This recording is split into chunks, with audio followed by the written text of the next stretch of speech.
the two-state solution based on the 67 borders.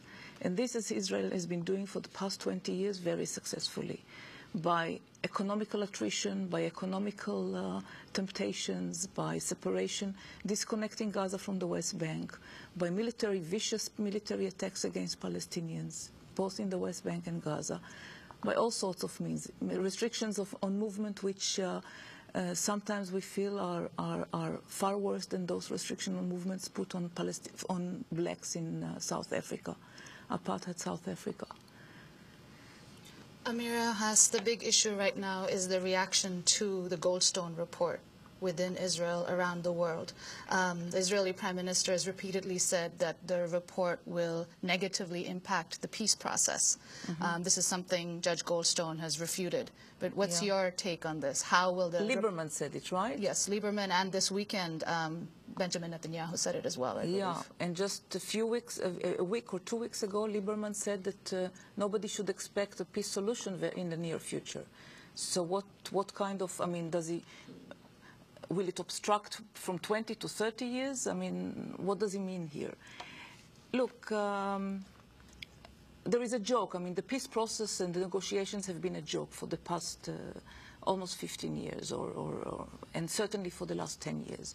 We don't expect that the Israelis will change now their course in the negotiation process and agree to things that they did not agree so far. Dismantling all settlements, not just the unauthorized outposts, stopping the scandalous ethnic cleansing in Jerusalem, East Jerusalem, bringing Gaza back to the occupied territories by means of allowing Gazans to connect back to their brothers in the West Bank. So I don't see that there is a change, such a change in Israeli society and in Israeli policy making that will give the negotiations the essence that they have lacked so far. Talk about who Judge Goldstone is, the significance of his history, a South African judge heading this report, known as a Zionist. His daughter did an interview on Israeli radio saying, my father loves Israel, he is a Zionist.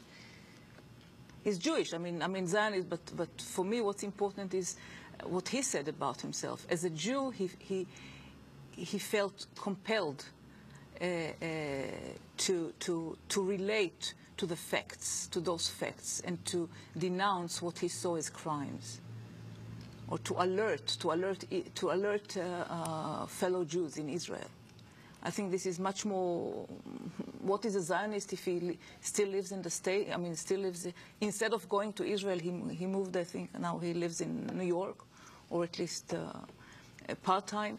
So what sort of a Zionist he is? But he supports the state of Israel. Okay, the existence of the state of Israel. But he remained a South African, so he did not choose Aliyah, immigration. But for me, the fact that he is Jewish is very important, and he takes from Jewish tradition the sense of alarm at such gross violations of rights, of human rights. Amira Hass, can you trace for us the status of the Goldstone report and also talk about the role that Mahmoud Abbas played a few weeks ago that was widely condemned by a lot of Palestinian factions and the public in the streets of the West Bank and Gaza? The U.S. condemned the report, but the Human Rights Council endorsed it last week. Can you trace what happened and what the status is now and what's expected to happen next? I'm not so good at status things, but I think now, after it has been adopted by the Council, it has to be forwarded to the UN Security Council, or first, I don't know if first for the Assembly and then to the UN Council, which is supposed to vote. And we assume that America will veto it, or that it will not accept the recommendations of the Goldstone report to ask Israel to open an independent inquiry to the allegations. And if within 6 months there is no sufficient or satisfying response from Israel and Hamas, for that matter, it can be transferred to the prosecutor of the International Criminal Court.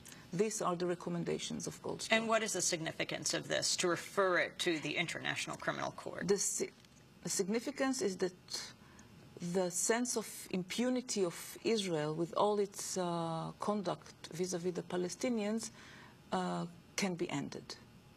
This is the first... And what's the likelihood of an internal investigation?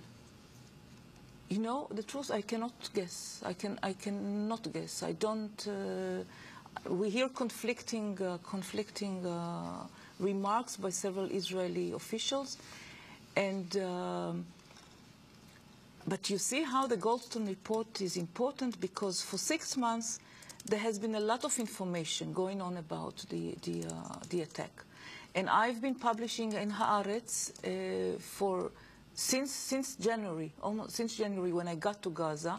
I've been publishing, and Haaretz was publishing my reports, because it's still so much I could not finish it in a week time or 2 weeks. I stayed 5 months in Gaza after the attack, after the onslaught. By the way, I don't think that the word war is correct.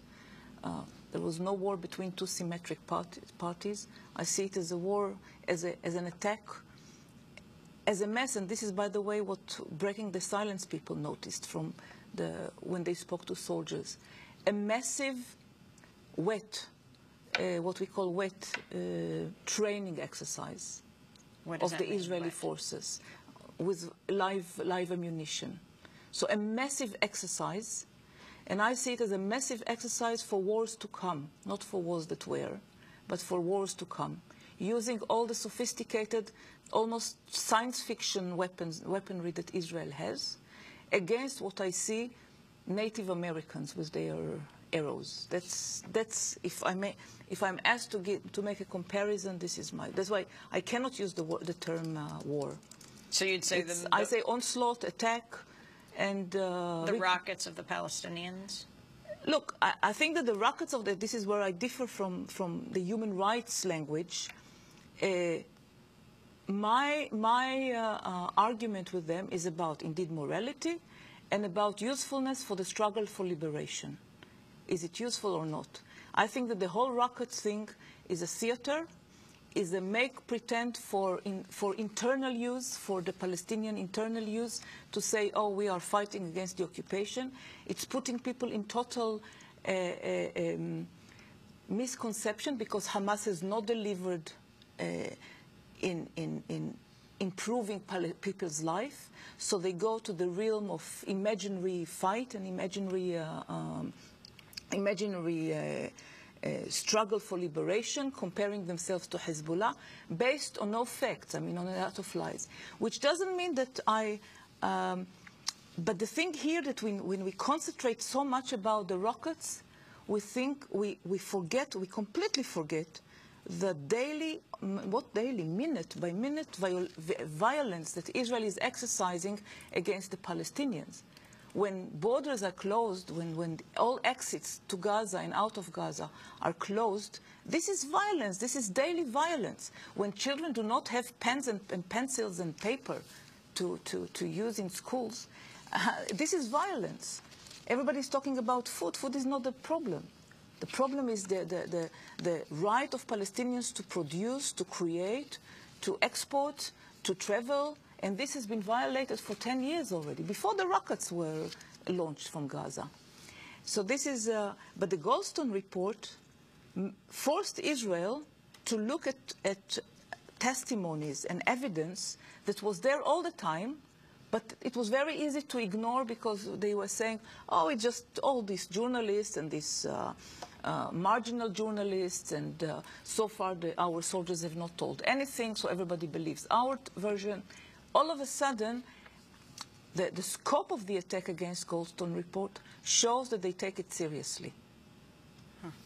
We're talking to Amira Hass. She just won the Lifetime Achievement Award from the International Women's Media Foundation in New York before about 500 people, mainly women, at the Waldorf Astoria yesterday.